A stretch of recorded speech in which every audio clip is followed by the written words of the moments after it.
Germany began the Great War with an extreme advantage in machine gun tactics, but by the middle of 1915 the Entente had adapted and even begun using more mobile, light machine guns against them. Now it was Germany's turn to play catch-up, and they must do it quickly.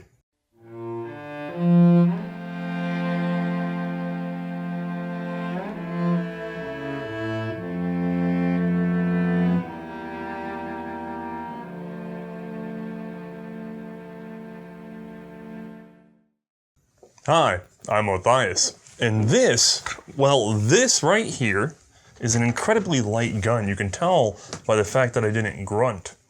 This is the Maschinengewehr 0815, a German lightened Maxim. Let's get it over the light box. At 57 inches in length, this gun definitely isn't shorter than the original MG08, but it is lighter, weighing in only at 39.2 pounds when empty of both ammunition and liquids. The 3-liter jacket makes for a possible extra 6.6 pounds of water when filled though, and it feeds the same Maxim ammunition belts available in 250 round lengths or, particularly this gun, a man-portable 100 round belt inside an attached box magazine. Now, I do actually have one of those boxes here. Thank you, Jeff, for loaning us all this, by the way. But it is loaded, so I can't put it in the gun.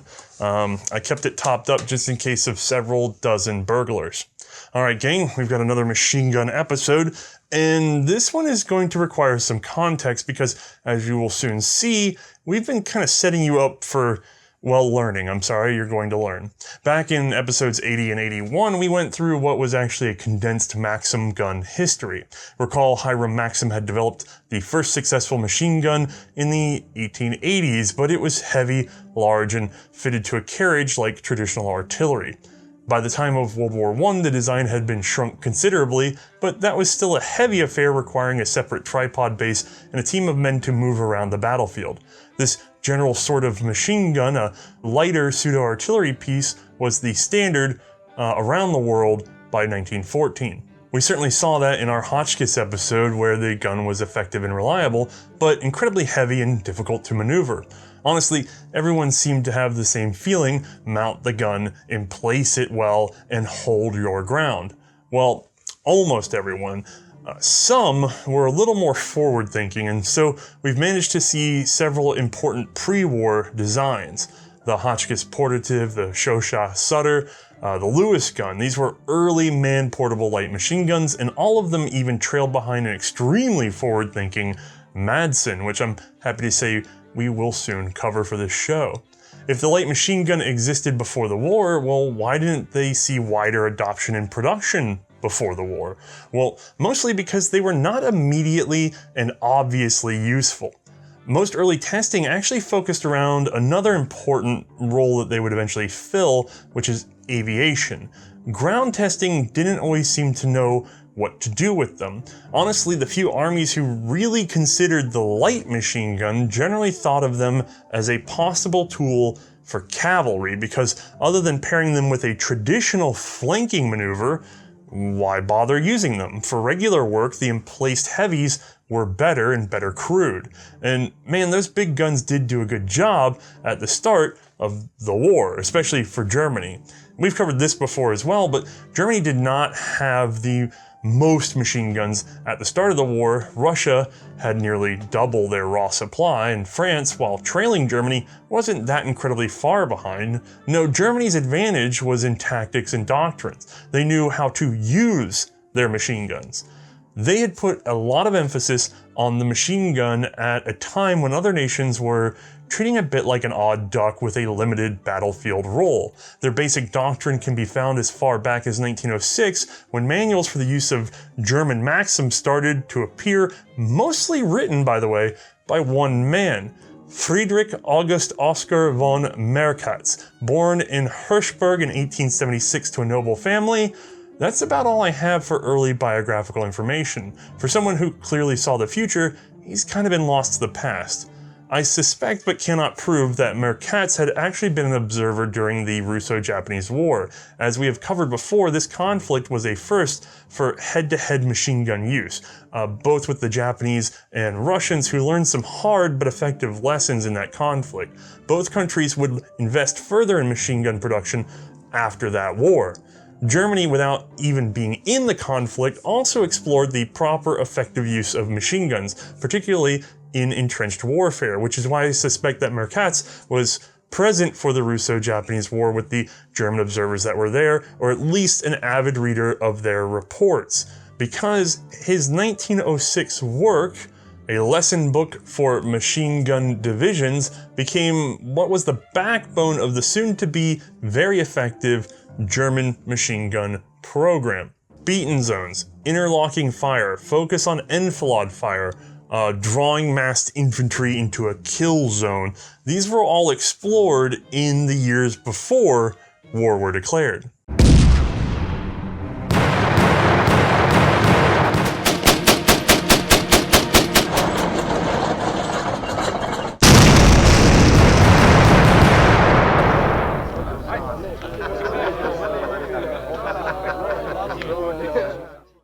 And once it started, Germany caught everyone by surprise with their incredibly effective use of an otherwise fairly neglected weapon. The staggering losses faced by the Entente, pressing up against that leaden rain of the German Maxims, was world-changing and, eventually, after that, officer-sobering. To this day, when we think of World War I, the first vision for most is of massed infantry just being cut down by the hundreds and thousands by these odd black boxes that just keep pumping out bullets. Of course, the reality is a little more complicated. Again, much of Germany's starting lead on the machine gun front was from application and not just mere numbers. The opposition would adapt, and in doing so, they would not only mirror the German tactics, but also begin to find a way to crack them, fighting fire with smaller, more portable fire. Germany's first experience with Entente light machine guns would come from the Hotchkiss Portative and Lewis guns in British service. They were particularly intimidated by and impressed with that Lewis, as a matter of fact. They prioritized capturing and refielding these guns, which they favored in their assault teams. Experience both facing the Lewis and firing it told Germany what was on the way, and that they could possibly use the same tactics. Now, of course, you can't just plan on capturing all your necessary guns from the enemy and then refielding them with also captured ammunition, I guess. That's insane. The Lewis guns were a shadow of a stopgap, and the actual stopgap, well, that was a rapid ad hoc trench mount for the MG08. Yep, Germany and Austria-Hungary would use these, just some spiky feet and a crossboard mounted to the Maxim, so you could, with two men, get it in and out of position quickly. Not ideal, but certainly better than nothing. That can't last though. Germany needed a real solution, and so they would turn to an expert. That's right, Germany's foremost machine gun tactician, currently at the rank of captain, was put in charge of a team of engineers seeking the wide adoption of a light machine gun. Now, the obvious answer is that Germans love the Lewis gun, and in our own experience so far, we've declared it sort of the king of World War I light automatics. So that's a fair choice, right? But that never happened. Well, that gun was fairly complicated to make, and it took a number of years to get right, even in peacetime, so Germans weren't going to tackle that. So what about just buying more Madsens? The German army already had a few, which they had bought off the Danes, but what? You won't sell us anymore since we attacked another neutral nation? Why? What have we ever done to you? What have you got to worry about? You're neutral. Okay. What about the two Leighton machine guns already produced and adopted in Germany at this point in the war? The pre-war Parabellum 1912, adopted as the MG 1913.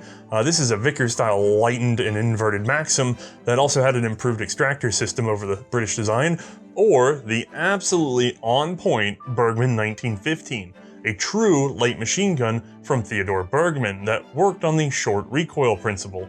Both reasonable options, although in hindsight, Bergmann would need a little tweaking to get it just right. Why didn't Germany go with either of these ideas, or all of these ideas I should say, instead of going with this heavy thing that you see here? Well, let's put it into perspective. It's 1915 and Germany has spent the past year just pummeling the Entente with the Maxim. The enemy have finally caught up on what to do with heavy machine guns themselves and surprisingly started fielding these lightened automatics that on the attack were proving to be reasonably effective infantry weapons that could punch back at the big emplaced machine guns. Both sides recognize this value and both want more of these light guns and both know the other is going to do the same. It's a race, and you don't just need a good light machine gun, you need more light machine guns than the other guy, and you need them sooner, right away. We already know what the French did, that's the CSRG 1915. We recently covered this in a separate episode, and it was designed specifically for rapid production at the cost of reliability, accuracy, and even a basic understanding of human anatomy. The Chauchat was meant to be everywhere at once, especially on the attack, giving the French the means to seek out and destroy the emplaced German MG08s. The Chauchat gunners would pin the enemy down, while the rifle grenades went to work and silenced the guns. Of course, that was in the final form of the team late in the war. It took a few years to get there. And while that was happening, what did Germany do? Well, Mercatz wisely saw that they were already near the peak of industrial capacity. The French got around this issue by making a gun that could be produced by a bicycle shop, but Germany was going with arms makers, so they were going to have to expand on the current arsenal system. They could save both time and material another way by sharing as many possible points as they could with the current heavy machine gun production. We're not just talking parts, that just saves machine time and metal. No, the new gun needs to run like an MG08. That way you can train up machine gunners on one universal system, saving training time and creating less overall confusion. Mercatz also wanted to minimize disruption to secondary industries, so ammunition, ammo belts, and other accessories should be shared as much as possible. Basically, there was no way this wasn't going to be a Maxim gun, just a smaller MG08. So what did they really do? For starters, they thinned the receiver walls just a bit. Still plenty strong, but overall less material and weight. The same was done to many smaller parts, basically scaling them down where appropriate. This limited interchangeability, but was restricted to those things that were easier to manufacture. The feed block was one complicated piece that was also shrunk though. More noticeably, they cut out the top, rear, and bottom front of the receiver, making for an odd, notched looking design. On the 08, these are dead zones internally, space that's not used for any moving parts, but retained to simplify manufacture. The cartridge ejection tube of the MG08 was simplified into just a hole in the front of the now modified receiver. The new light machine gun was fitted with a shoulder stock, pistol grip, single trigger, and manual thumb safety. The gun was fitted with an expedient bipod mounted just in front of the receiver, near the center point of balance. So far, these sound like a lot of differences from the 08. What stayed the same? Well, basically everything that recoils. Both guns used identical barrels, extensions, crossheads, links, and locks, although the MG08-15 did introduce a new muzzle booster, and that takes a 7/8 inch diameter muzzle sleeve. The new gun would be more mobile, and so should be the ammo. A 100-round belt wrapped inside a steel drum was developed as the Patronenkasten 16. A bracket for it was hung on the right side of the receiver. Okay, we're getting pretty aggressive now, but what about that giant water jacket from the 08? That thing has 4 liters of water and represents a significant amount of weight. The Entente has gone air-cooled for basically all their designs. Well, you did sort of give the development over to a fan of the heavy Maxim. Mercatz wants a mobile machine gun, and so a lightened machine gun is more of what we're going to get. Also, developing a reliable air-cooled system is time-consuming and something the Maxim wasn't readily adaptable to. Hiram Maxim himself had tried it, and it had been a failure. So the water jacket remained, however, it was shrunk to only 3 liters, resulting in just 6.6 pounds of water added to the gun. Hooray! Alright, where does that put us? Well, the MG08 weighed in at just over 40 pounds dry. I see this online listed as a much higher number, but my most trusted source and a quick trip to the scales say that it's actually a little lower, more around 40 to 43 pounds. Don't forget, the M08 itself was already supposed to be a lightened Maxim gun. The 0815 supposedly weighs in at 39.2 pounds on average dry. If that doesn't seem like a lot of savings, you're right. But if you think about it, they had to add a stock and some other features to the back that weighed more than the original equipment. So you cut off a lot of weight and then you add more back. Really, you're getting more weight savings from ditching the extra liter of water, because that gives you back 2.2 pounds or some indecipherable amount of kilograms. Who understands metric though? So it's something. This is lighter than the 08, sort of, and a lot easier to handle. I get it, it seems insane, all that effort just for a pound or 3, but again, recall, this gets you a gun that's set up for one man to work with, and working without that big heavy tripod which weighs as much as another gun or more depending on which model. The real savings is turning that whole crazy mount into just this. This on the table is everything. I couldn't do that with an 08. Fair? When we stack this against the competition, well, this is definitely more of a lightened machine gun than a light machine gun. Anyway, most of the planning is done in 1915, so the new gun is adopted as the Maschinengewehr 0815, although production wouldn't start until 1916. Still, that's our gun today, so we can actually take a moment and get a closer look. Alright guys, this is obviously a Maxim action. Rock forward to charge the gun, as a matter of fact twice if you actually want to get it loaded up to the chamber, and we've got our bounce check right here. That's to keep this guy from vibrating and bouncing back off whenever it closes with such extreme force. If you want to know more about how this whole action works, I again recommend our 08 episode because it is identical. Of course, the most noticeable change from the 08 to the 0815 is this piece of wood sticking out of the back and the inclusion of a single grip. This guy is just a solid piece of wood, sling hole here, and at the rear, if I can get her into position for you, we got some fairly aggressive checkering. I mean, that stuff's really deep, gets you a good tight fix on the shoulder, which you need, because this thing likes to drag you all over the place. Now, if I get this into shot here, you know what? I'm gonna zoom on in on that. There we go, you can see this a bit better, and I've turned the gun around. We have a manual safety here. There's no select fire, so we're either in full auto or we tip this guy forward, and she actually is just a trigger block. That's all it does, is prevent me from sliding this trigger back. It's a piece of metal that you can probably see. Let me give you something to sort of reflect against. You can probably see it just tipping back in there. Look at that guy. It's that simple. It's just an L-shaped piece of metal.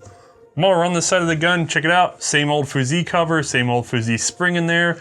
This is our tension setting. It's controlled by this key up here. And not so much rate of fire as balancing for ammo and pressure, but you get the idea. And again, this was seen back in the 08. Now, while we're here, you can see we're missing a lot of metal from the 08, here and here. And what that was is the bolt really only has to travel in the exact path that you see. They left like no margin or air gap other than tiny little bits so that they could really get that weight down and remove these sections of metal. The tube that used to allow the casings to pass all the way up to the front to be ejected, well, there's just a simple hole right here. Blammo, I'll pop you a picture of that. Next up, we've got this new mount on the right side of the gun, right? Well, this thing opens up just like any old 08. Again, previous episode, pop this guy out. This is our feed block. You guys know this routine. Now from here, this is just dovetailed in, and the way to release it is to actually press a button right here where my finger is, all the way in, nice and firmly, and then push this guy up. She comes right off. We don't really want her off though, because we have a super cool thing that we have to mount on this gun. So give me that second to get that back in. I'm doing this blind, which means I'm probably missing the keyway like a dingus. No, it feels good. Let's just see if I can settle her down in. There we go. So she's back in. Obviously you can do it blind at night. And then you would have this particularly cool piece of kit. Now, the belt on this right now is not German, which is why it's so confusing, but you would just go ahead and pull this guy out, lift it clear, and pop it on by sliding it right down over. It doesn't really lock in, it could just bounce right off. But you would take this, feed it through the feed block if it were there. I've taken it out because that keeps me from being paranoid about the fact that there's some live ammo on this at the moment. Now, this is the lock to keep this from unwinding itself. Do not forget to do exactly that, because if you don't do that, your gun will jam almost instantly. But with that out of the way, this guy can feed through until you eventually run out of ammunition, feeds the belt right out of the box, and then you have to roll up another belt into the box. Of course, we also have our super cool bipod mount, which we've already seen in our DrakeGmbH episode. 2 versions of these sorts of bipods exist, and it can swap between this gun and the DrakeGmbH. As a matter of fact, this is the same owner, so I don't even know if he gave us the same bipod back. So if I just kind of get the pressure off the feet, all you have to do is pull down on a latch and rotate her to pop her off. Now I know you can't see that latch because it was spun the other way, but there she is.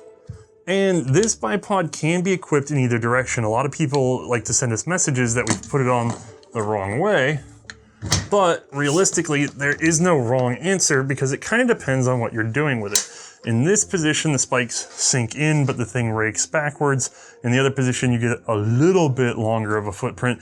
It still doesn't really affect the balance much in either direction. All right, we've got the whole barrel and jacket in frame, so a couple things. This is a water jacket. It's a reduced diameter from the Big Brother 08, but we still have the same filler here, so you unscrew that to put water in. Up over on the other side is the same steam fitting that goes to the exact same water can that we saw in the 08 episode. So as you run this gun, it starts to cook. You start to get steam out of this little port, and it'll collect in a can.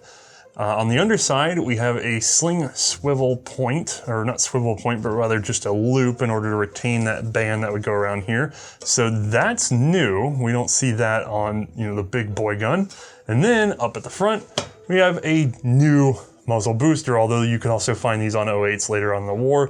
This was specifically set up for the 08-15 to set that pressure curve a little bit higher to get this whole action driven back nice and reliably. Gone is the more complicated and more fragile 08 sight. Instead, we have actually just an oversized tangent Mauser rear sight. So you lift, push button, and slide this up and down in order to set your range, and it reads off to the left side of the gun and then down the barrel again. So offset slightly to the left, but really plenty readable. Bit of an awkward position, but I need to be able to show the camera. This opens up just like the old 08. So I can pop this guy free. I can rack this forward. The lock comes to the rear. And then if I lean this back, there's nothing retaining this, so it's gonna try to snap my fingers, which is why I wanna get my shoulder low and let this up. So I'll pull the lock out just like the 08. And then we're up, we twist, and we're free. Nothing fancy, but what happens that's a little bit different is instead of driving out any cross pins or anything, this guy now lifts up. See that tab that I pulled up on?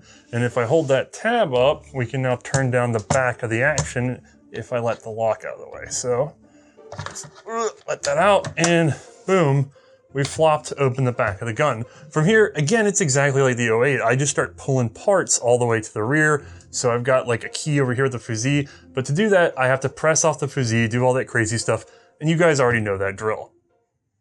Now, as you can tell, we've changed up how we film things so that I'm not covered in grease before going on to the next section. So this gun is already magically back together. At this point in the show, I would normally kick this over to an animation, but I need to be clear with you. There's no real mechanical difference between this and the 08 that we already did an animation on. Slightly different design in the muzzle booster.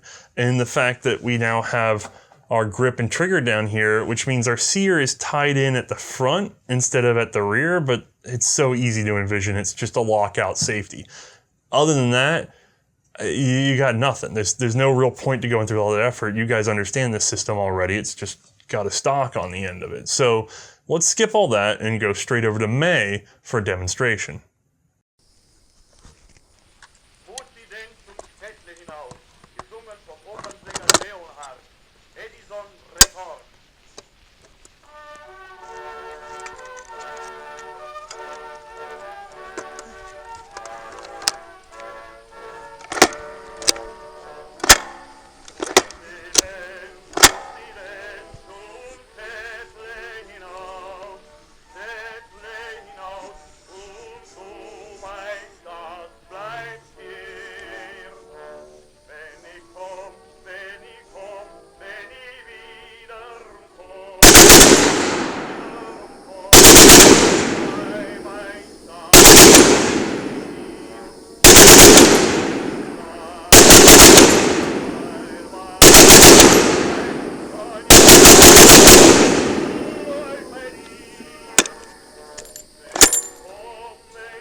I want to point out that this is absolutely the headbanger's machine gun.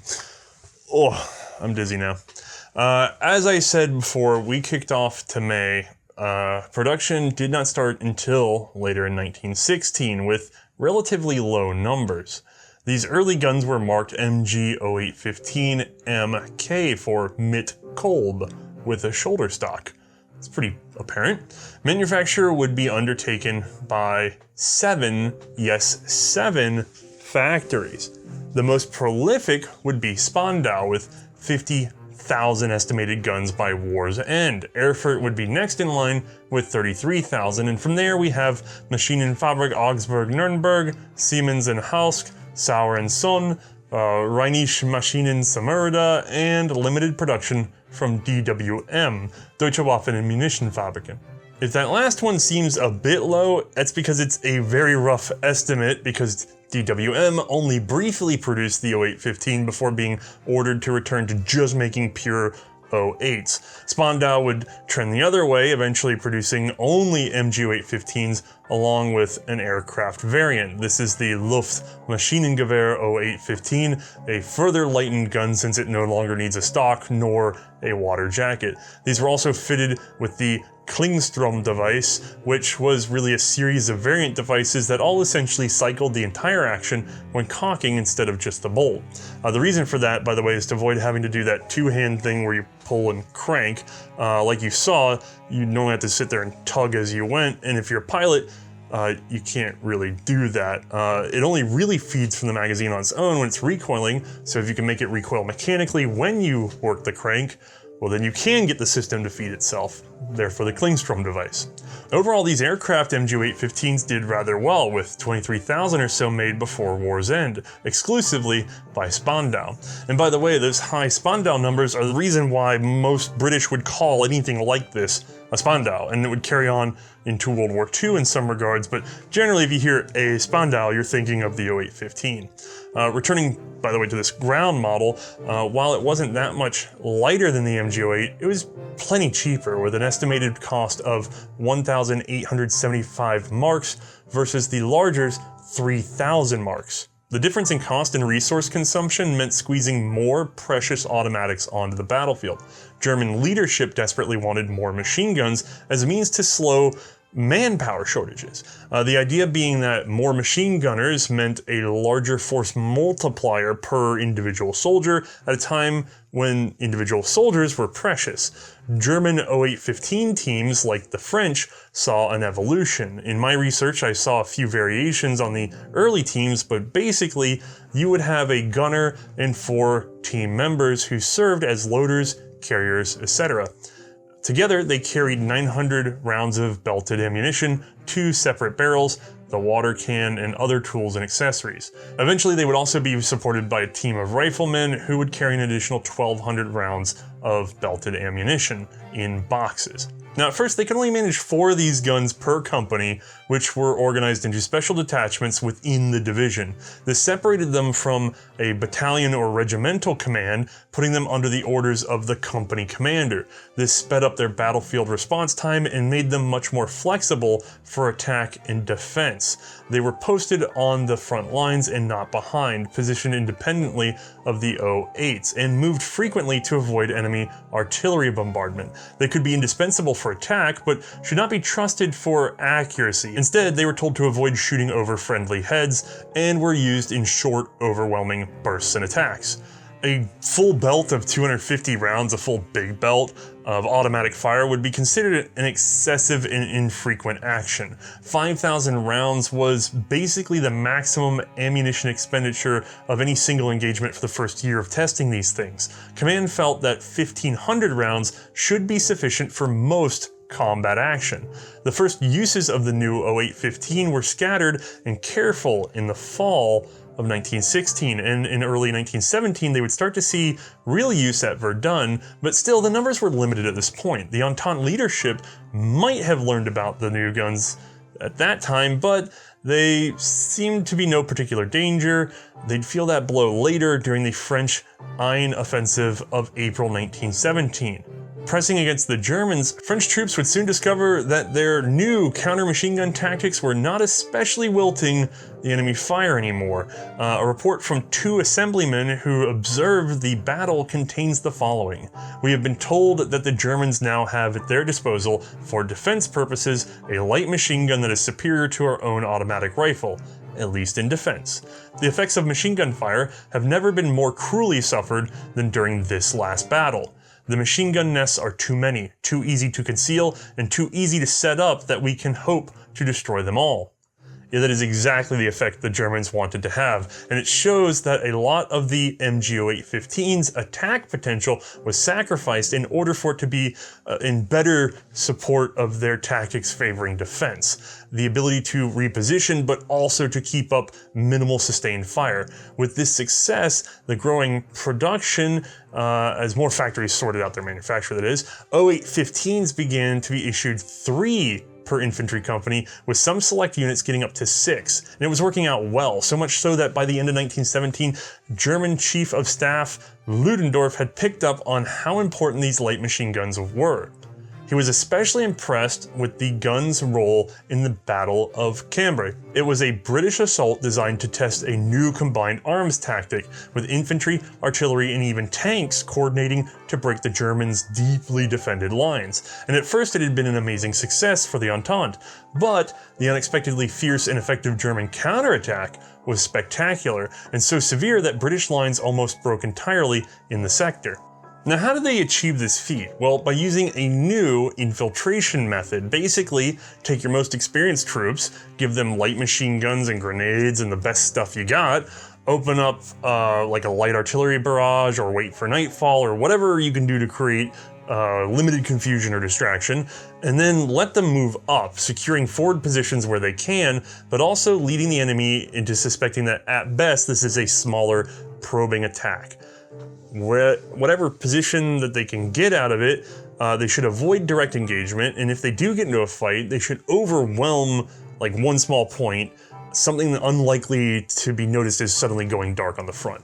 Once your guns and men have had time to be posted up and take their good flanking positions, now you can release your full infantry force. Then the defenders try to reinforce their front lines, they try to defend against the attack, and boom, the infiltrators open up on them from behind or from the side. I'm greatly oversimplifying this, but if you want to look them up in the US, they're mostly called Hutier infiltration tactics, and this German officer may have been the originator, but he doesn't get a lot of note in the period from German records. Whether this was for security, an oversight, or some other reason, I cannot say, but this is the man to look up if you want to know more. But the 0815 was perfect for this role of infiltration, an almost heavy machine gun that you can carry into a forward position and deploy with bursts and only somewhat moderated sustained fire. Well, Ludendorff takes notice and he reorients the German infantry around the machine gun. Instead of just being a support weapon for the rifleman is now a support for the light machine gun. The MG squad now has 2 trained gunners, 2 ammo carriers, and was supported by an extra rifle team with a squad leader and 7 riflemen. This is what's known as a Gruppe. These Gruppes were allowed a lot of free decision making on the battlefield in order to best exploit any found vulnerabilities in the enemy lines. They were also paired with a new type of shock troop, Strasstruppen. These guys were loaded down with light machine guns of every make and plenty of hand grenades, handguns, whatever could do the most damage. You'd also find them with things like flamethrowers, and briefly at the end of the war, the MP-18, one of the first submachine guns. More on that another day. Again, instead of using grand plans and scheduled timetables, these new Gruppes and Strasstruppen were let loose to find the cracks, to flow into them like water on a warm winter day, which would later freeze and expand and harden, cracking the entire front, which made it ready to be scooped up by infantry, just tearing it right off the road. To keep up, the frontline infantry company now had to have at least 6, I'm running out of fingers here because I've been losing them lately, of these bad boys. By war's end, there would be 4 0815s for every 08 at the front line. In the army overall, 5 light machine guns for every 2 heavy machine guns. Objectively, the introduction of the 0815 had been a huge success for Germany. It fits exactly into the role that they needed, nearly as powerful as an original 08, and yet maneuverable enough. I mean, I picked it up, right? Plus, extremely easy to gear up for large-scale production, more so than any other design that they could have introduced. So we should remember this gun as a wonder weapon almost, not for its inherent design, but rather its balance of different needs and restrictions on wartime Germany. But as we well know, a good compromise is one in which no one is truly happy. And the German soldier, well, he wasn't nearly as impressed with the 0815 as the German officers. These light machine guns were actually quite heavy, and the handling was particularly awkward. They did adopt a leather carrying strap, but mostly when I see period images, the soldiers have opted to perch the gun over their shoulder anyway.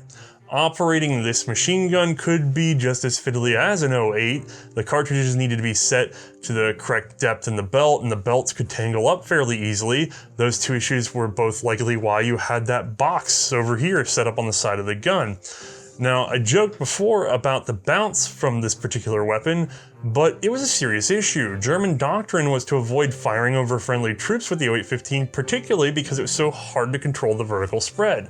Most of that comes from the position of this bipod right here, this guy, which, yes, can be turned either way depending, but neither direction really relieves the main problem, which is that its center point is right here at the center of the gun. And I get why they did this. You point this at you put this guy right here at the rear of the gun, and it becomes so muzzle heavy and awkward that you really can't do anything with it, except now the gunner doesn't have to move at all in order to sweep it, like the fulcrum's right here. If you put it all the way at the front of the gun, it's very easy to control, but the gunner would have to like scooch every time you wanted to turn it just a couple degrees. So if you put it in the middle, well, great, we're right at a compromise. And again, compromise can not always be a good thing because you end up doing nothing very well.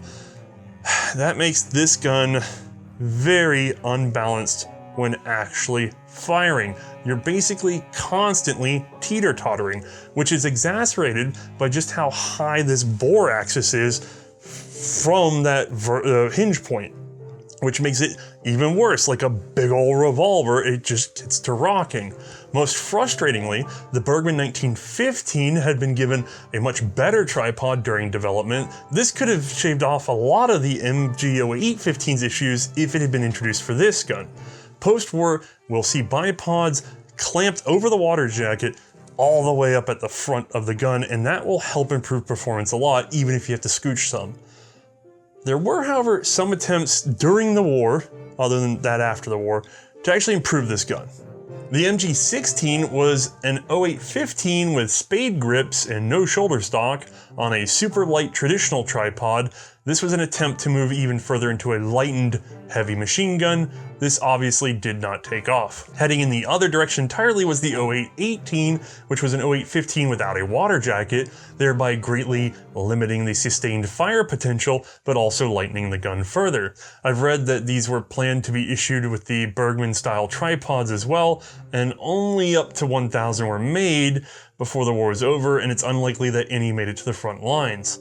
To be fair, by that point, they weren't going to be able to replace the 0815 anyway, because again, they could not handle the sustained fire of an 0815, and Germany wasn't using these quite like normal light machine guns. What Marcotte and his engineers hit on was the start of the German Universal Machine Gun program. This would ultimately lead to like the MG34 and later 42, and if you look at the tactical lessons, it makes a lot of sense. The rest of the LMGs from this period favor being an automatic rifle, except maybe the Hotchkiss Portative and the Lewis gun especially, which seems to be the only real Entente attempt at a universal, but it still lacks some mounting considerations to make it truly flexible.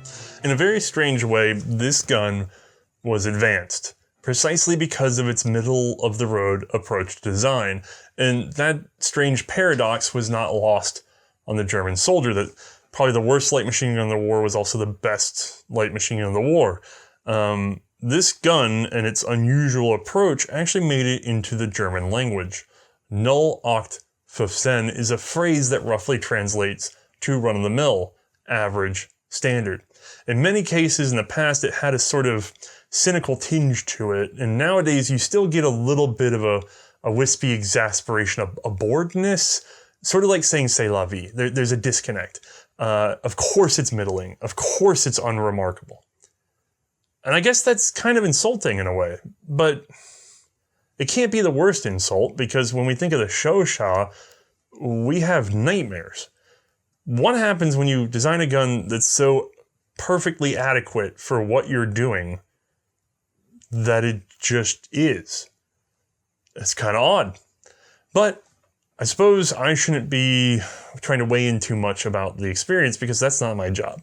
Instead, we probably should get Mae in here and get her opinion on what it's like to actually try to use this as an effective weapon in the Great War.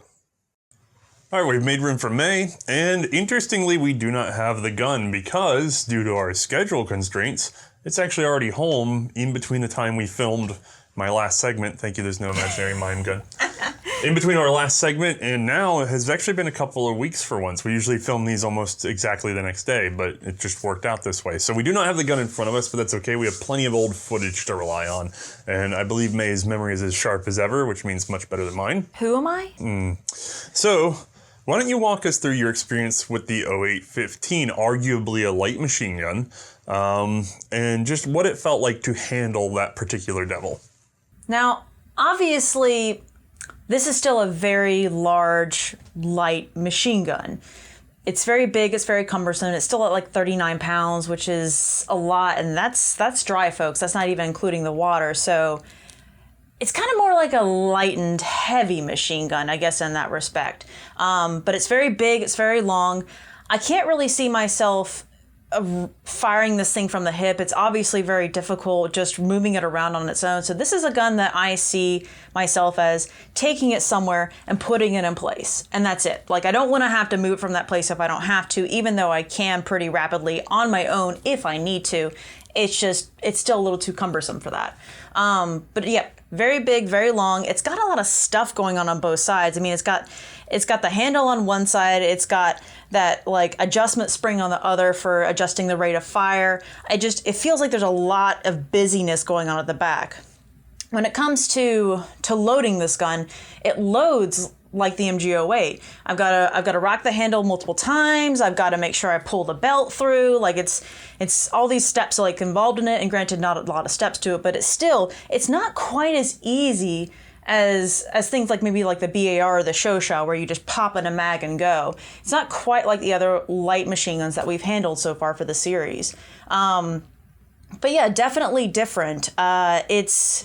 It's got a really nice shoulder stock in the back. It's got a really aggressive checkering, I noticed. And you don't really feel it as in a bad way. I personally liked it. It's an unusual shoulder stock that kind of wraps around the top of your shoulder, and it's kind of like we didn't actually have it on the Hotchkiss 1914, but they do actually have them for them. Yep. Just the one that we shot just early Hotchkisses had pistol grips and shoulder stocks so that you would have better direct fire control of the weapon. This ultimately gave way to just sort of that spade grip or shovel grip at the end, and then they still had the pistol grip, so you just sort of, whatever. And then, of course, a lot of guns have spade grips because they're just mounted in a, big old tripod or quad pod of some sort, in which you did all the adjustments there. And so you only really had to guide the gun. There was no need to have that third point of contact. So what Mae is describing, though, is there's just this big wooden stock with these horizontal lines notched into it that just dig aggressively into your shoulder so the gun stays right with you. And you really direct it from the shoulder. Honestly, yeah, that is a good point. And I'm going to get into that directing the gun in just a moment, but I want to keep talking about a little more into the ergonomics. So they've replaced effectively where on the MG08, where the trigger used to be for those little press-in points. And instead, I've now got the shoulder stock in that place, and I've got a normal trigger set up with a pistol grip, which is awesome. I actually really like that. I thought it was a decent shape. It fit well in my hand. The trigger, I didn't think was necessarily heavy or light. I thought it was kind of middle of the ground. There was nothing really remarkable about that. And now I've got that interesting but yet very simple push thumb safety on the side. Honestly, I didn't find that one difficult to use. It was simple, it was easy. I knew when it was on or off. It did the job, so no complaints there. The sights weren't really that unusual. They were just standard V-notch sight. Like, there wasn't really that remarkable. They were pretty tall, so that I could give it for them. They were a good read, I thought. But yeah, for ergonomics, the only other thing I want to mention possibly is for the loading, and then probably get into the bipod in a second, but the loading, at least with this one, you can have that 100-round drum, which I thought was really great because I can pop that on, and there's really no concern that I think that belt's going to get any sort of snagging or caught up awkwardly. It fed that belt in really straight for me, so I love that. We did have some issues occasionally when we had just the belt on its own, where we think that maybe it was pulling one side to the other, not causing feeding very easily. So, you know, there comes its pro and cons with that. But however, if I do shoot from the belt, I've got a lot more rounds. Shoot from the drum, I've got 100. But still a lot of rounds to shoot with. Last but not least, definitely want to mention the bipod. So this is interesting. There's a lot of good and a lot of bad with it, but I want to talk about the good first. The good with it is that it's in a position in which I can maneuver the gun. So we've moved away from the MG08, where it's got that sled mount that you got to turn knobs, you got to do a lot to get that thing to maneuver. Whereas now with the 0815, I can basically, where I shift, the gun shifts. So that's where we get into more of the light machine gun territory, where I'm the one that's doing the controlling of the movement. I'm no longer having to rely on, you know, I've got to slowly sight it in, make sure I turn this knob just correctly.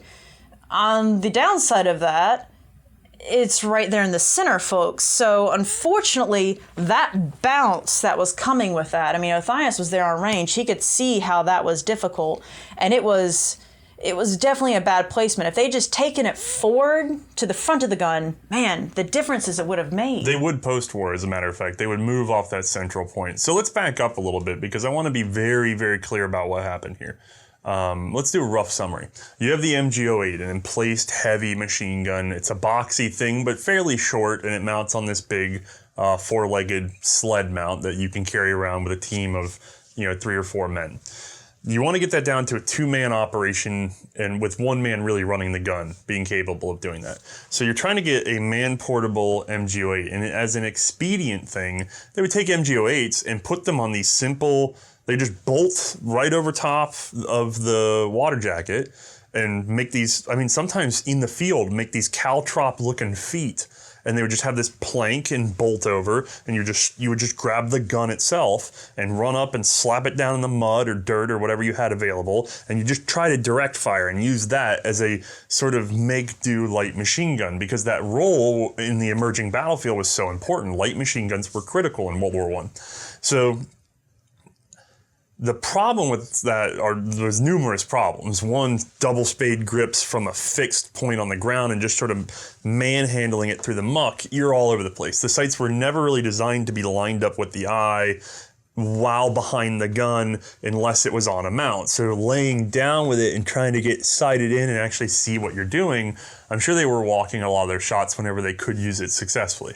So if you think of that, and what they do is they take the MG08 and they take off the spade grip and they put on a pistol grip and stock. And then they pop it up on a bipod. And then that weighs too much. So they really do a lot of work to slim the weight back down. But ultimately, because they've added this pistol grip and stock and bipod, all these things have been added on. Well, even though they reduce the water jacket and take away steel, the gun is ultimately nearly the same weight. Like, it's only a little bit lighter overall as a package, but you no longer have to carry around that sled, and that's a whole other gun's worth of weight and equipment. So you have reduced the total package weight, but the gun itself is about the same weight. Well, I would argue you basically reduced it also for a whole nother person, because you need another person to assist you carrying that sled. You technically don't need somebody else to assist you with carrying around the 0815. Well, sort of. You can reasonably have 2 people carry around and man that sled, but then using that whole thing and keeping it in place and keeping in cover and trying to redeploy in the sort of large target you present, that sled's not any good. Like, trying to get that sled to a frontline position and then actually use it and then move it again and use it and move it again, it's not going to cut it. And so the idea is we need to get it small enough that the gun itself can be moved easily. And then because of that, we can also send fewer men along, or rather we can send men who are doing other tasks, like riflemen who can carry stuff, set it down, and then start firing with their rifle instead of just paying attention to this machine gun. So in this regard, yes, we are filling the light machine gun role, but what Germany's really doing is they're knocking at the door of the original universal machine gun. In other words, trying to replace both the heavy and the light machine gun with something that can do sustained fire, has a water jacket. In this case is how they had sustained fire. Later you'll see swappable barrels. You're having the ability to take a belt so you can have whatever ammo type you want. You can have the drum right there with it, or you can just take full belts if you're in a more static position. The gun can be mounted on aircraft. It can be done anything with. It's a universal machine gun system, whereas what we've previously seen with the Entente are automatic rifles, so rifles converted to fire fully automatic, or we've seen light machine guns, which is something that is very specifically designed to be like air-cooled, portable, short, limited bursts of fire, and then you get 300, 400, 500 rounds in, and they start to lock up.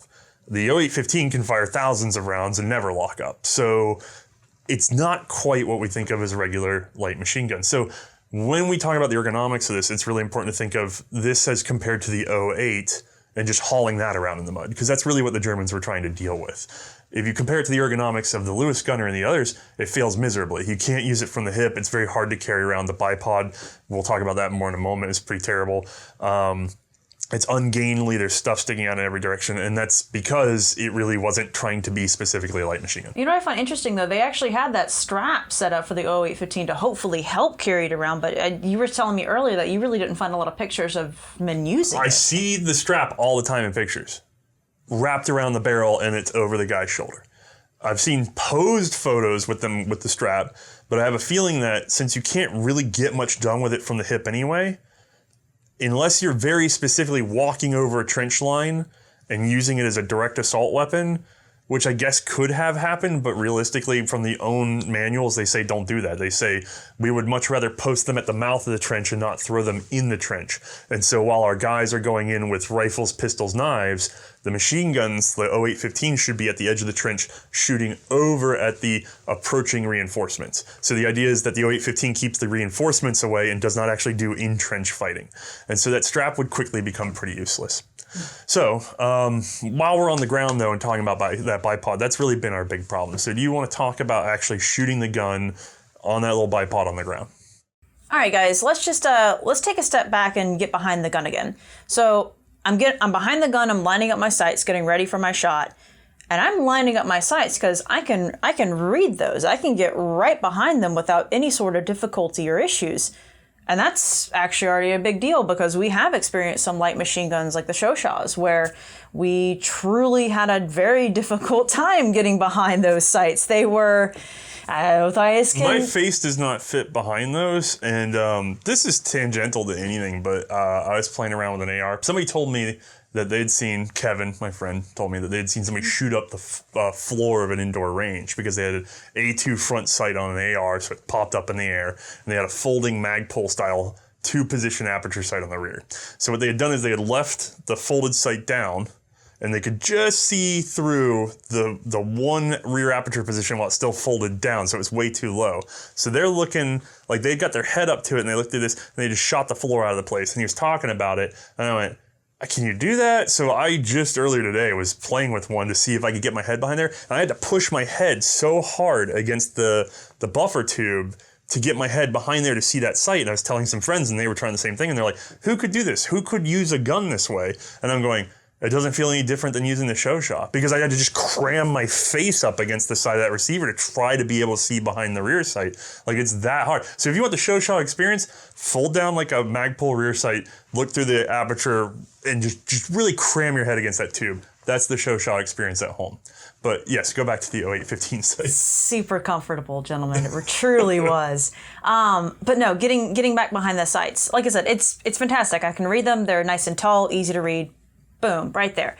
I pull the trigger. It's, like I said, not that heavy, not that soft, but, it's got a good pull to it. And then I'm back to this teeter-totter situation where the gun goes up and down and up and down. And no matter what, I can pull that gun, I can pull that shoulder stock deep into my shoulder. I mean, I can really feel that aggressive checkering then. And it's really not going to make a difference because no matter what, you've got that metal that's just going to slam back into you, and it's on that teeter-totter bipod section. It's not going to do you any favors. It really isn't. You have the muzzle blast, you have the recoil itself, you have the recoiling parts, you have the toggle lock that's breaking into that direction. So like all this mass and energy is coming over center, and the balance point is in the center, and it's balanced on exactly 2 tips, the tips of the feet of that bipod. You really sink it in the mud, and it's balanced on a line. But it's still one narrow line, and the whole thing just... There's nothing you can do for manhandling that. Both Othais and I had the same experience with that. There's always going to be a little bit of rock to it. Yeah. But we have actually seen 2 guns that did have the potential 2 solutions you could have had to it. And I'm gonna do the portative first. So the Hotchkiss portative, it's got a tripod in the center of the gun. That actually does work. That it does surprisingly work, and it's interesting. We were talking about this before. It's effectively set up so that it's got like 2 hinges. Yeah, it's got like 2 hinges up at the top, so that when the gun does recoil, it's very linear. So like it hinges back towards you. So it's a very... Handling the gun dry, we hated the 2 hinges because you had a rotating point and then another rotating point below it, and then the tripod, and we're going, what is this double articulated, and it feels very odd. Yeah, you go to set it down, and basically you just be shifting forward and back on you constantly, and you think this isn't going to work. There's no way. And then sure enough, when we came to firing it, it was very stable. Very linear. It was fantastic. Absolutely controllable because we almost took it for granted, because if it was anything else, it would be pitching everywhere. But because it was double articulated at the center, it could recoil back essentially. And so instead of just this, it was this. Which was way more controllable. Just the difference of being able to do that versus having to do this was night and day, and we didn't appreciate it at the time. So thank you, 0815, for spelling out how good the portative was. Exactly, which is... and by the way, why do they want it in the center point? I don't know if we covered that. Why would you want to try to hold on to that center point? Well, effectively, it's really good for moving targets. So you are able to do such vast sweeps on that thing. Like I can, as long as I can shift my body around, I could probably do a full 180 if I was careful enough on that thing. Right, but without having to displace the gun at all. Like you just shut it down, and the gun is static, and as long as you can scoot, it's like a carousel. I can just go around in circles on that thing. Yeah, so your ability to watch the flanks is very good. Now, the other solution is to take that thing off the center point and move it all the way to the front. And we see that with the Lewis gun, even so, the Lewis gun's bipod up at the front, it had a little bit of flex to it. So it actually did technically have even more maneuverability than the 0815's bipod did. And it still wasn't that great. No, as a matter of fact, when we did Project Lightning, it was the #1 complaint on the Lewis gun was basically that bipod being so short, and at the end of the gun, it meant that you had to sort of do this thing where you roll the gun up and kick a foot up in the air and turn the gun and set it back down if you want to change targets more than 5 degrees. Exactly. And so that could be a real headache in a battlefield, especially if you have some narrow surface to work with, or, sinking on one side in the mud or something. Like, it wasn't a favorite. That Lewis bipod was not an amazing favorite thing either. And actually, even during our shoot, you could see at one point when I was shooting the 0815 where it had started to sink in the mud on the right side, and I tried to fix it, but there really wasn't much I could do at that point. There's a lot of unstable ground out there. But anyway, no, that's really a big deal. And then the only other thing I really want to talk about in the shooting section here is about probably just clearing jams, because I want to say the 0815 is fantastic for clearing jams, because you can just, as long as you know what you're looking out for in terms of the position of the handle, you can just cock and grab the belt and pull, and you can cycle out a few rounds to clear your jams. If it's so bad that it's that bad of a jam that I need to clear the round out manually, well, it's awesome. I can pop the top, I can rack the handle, I can pull out the lock, and I can fish out whatever I need to with my hands at that point. There is realistically no other gun that I can do that with that easily for the light machine guns that I've shot so far. It's brilliant. It really is. And we've had to chase a few rounds out of a couple of guns. Chauchat's that short stroked on ejection, and a spent case got in there. The Lewis gun, the good luck if it's got a double feed. That's 20 minutes with a knife. If you're lucky, you can get it out from there. By the way, no one's emailed me the proper way to clear a Lewis gun double feed, and I don't know that anybody will. I've had that challenge out there for a while. A Lewis gun double feed is inherently dangerous because it's a chain detonation waiting to happen. And you can't. Like, it ties up because you get caught in a catch-22, mostly because the way it has a tipping ejector. The ejector locks up against where the bolt position is, against the fact that the feed will not let you back out one round. So it's literally in your way. Once the next round is in the tray, you can't back that round out. There's no way to collapse the spring and push it back out that I've been able to find. And so a double feed on a Lewis gun is a nightmare, and you can't get in there to fix it. There's nothing that comes apart that makes it easier, short of completely dismantling the back of the gun. Whereas with the 0815, pop, open, rack, pull stuff out. It's kind of brilliant. Cool. Yep. And I think that goes back to it being a universal machine gun rather than just a light machine gun. It has some advantages of a static, emplaced machine gun. It also has some of the disadvantages. And so I think the description I used earlier, a lightened heavy machine gun. That's really truly what it is. Yeah, I agree. I wouldn't necessarily call it a light machine gun. I'd call it a lightened heavy machine gun. Yep. But overall, where did it leave you feeling? Because we haven't really discussed, like, this is a lot of, 2 cents up and 3 cents down. Like, where's the balance? Like, do you actually think that this is a serviceable weapon for the Great War? If you were on a machine gun team that was given this weapon, do you think you'd be able to do any real work with it? So, yeah, it's got its pros and cons with it. It's like a teeter-totter almost. Yeah.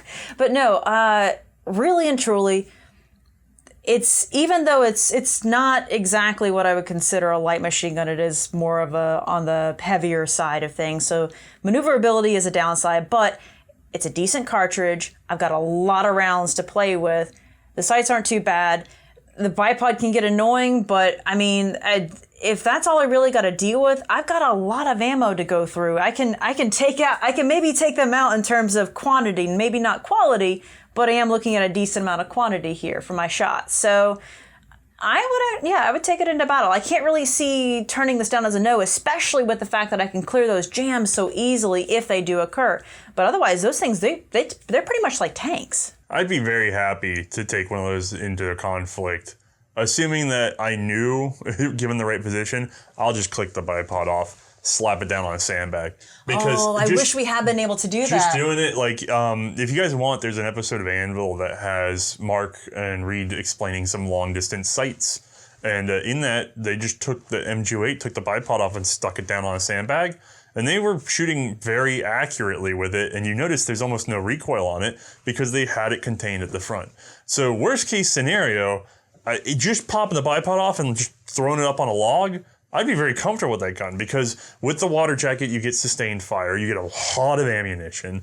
There's no real surprises in the system versus the 08. Parts are everywhere. I honestly think it was a good system. I don't know that it was a good system in the long range. Like, if it had stayed into the 30s and never been replaced with anything else, I'd be laughing. It is a bit ridiculous. That's the very concept of it. But in the Great War, where people are still feeling things out, and especially because of the press for time, the ability to just turn around and make this thing, I think it did quite well. I think Germany chose the correct path for their situation. I think the 0815 is a win. And they used it well, too. Yeah. No, I would, if I was German, I'd be perfectly, what are your choices? You're German, it's like that and the 08. I mean, there's some Madsens out there. There's some Bergmans out there. There's a few Parabellums out there, but not really in significant enough numbers. And even if they are, parts supply and everything else, no. You need a universal system that you can go back and get help, because the idea is not to survive one day, it's to survive many days. And so I think it's a beautiful system in that regard, is that it becomes a very good piece that fits with an overall organization. And so in that regard, especially, I really appreciate the gun. I hate the bipod, though. The bipod is terrible. Again, it's just highest bore axis of the war, easily. I mean, well, I say that, but Chauchat has maybe the highest bore axis overall. Yeah, I would argue the Chauchat's worse. I would definitely take it over Chauchat, though. Holy. Yes. Yeah. Oh, yeah. Yeah. So, does that leave us anything else to talk about on this gun? Not especially. I think that pretty much covers it, other than it's a bit too bad we didn't get to do any sort of advancement usage with it. That would have been kind of fun to try out, but yeah, but that's a story for another time. I really don't want to open that door of trying to reimagine World War I weapons, because that's all speculation. This is how it was used, so that's what we're going to go with for this series. Maybe one day we'll start to get to do some more experimental stuff as we get more time. So with that, I just want to make sure we thank Jeff again. Thanks, buddy, for loaning us to us, and we're glad it got home safe and sound. I'd also point out that ever since we filmed all this, I did notice, for anybody that happens to own or handle one of these things, I didn't find it anywhere in any of the notes that I saw, and yet I found it in one field manual. So that you know, underneath the bipod, there's a brass cap. You can unscrew that and drain the water out of the gun to dry it out more directly, like it's at the very rear of the water jacket. So if you open that up, put it on the bipod and set it down, it drains out nice and dry. So if you're an 0815 owner, keep that in mind because it's a very easy way to clean that gun out. And since I found that secret, I've opened 3 of them up and all of them had so much dirt in them, I know they've never been opened. So I think people have forgotten that that's back there. I wish I had the gun to show you, but just you know where it's at, right up under the bipod. Cool things we learned last minute. Yep, there's always something new. So that means even as this episode's done, somebody will find something unique about this gun a year, 2 years from now, 10 years from now. So don't be afraid to reread this stuff. Check out the books and literature below or anything that comes out afterwards. And definitely share any findings. Yeah. All right, y'all. Have a good one. Night, guys.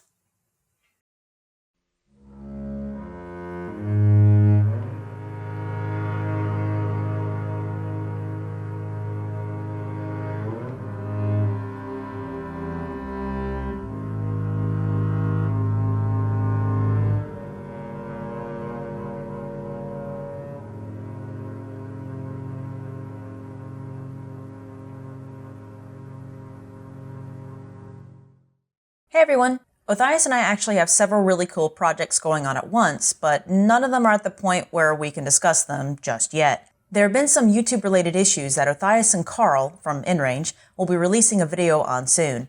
But the short version is, keep watching the show, tell your friends, and if you can, support us over at Patreon. Also, yes, I owe you one more Crozierberry video I have not forgotten. It's in the works, I promise.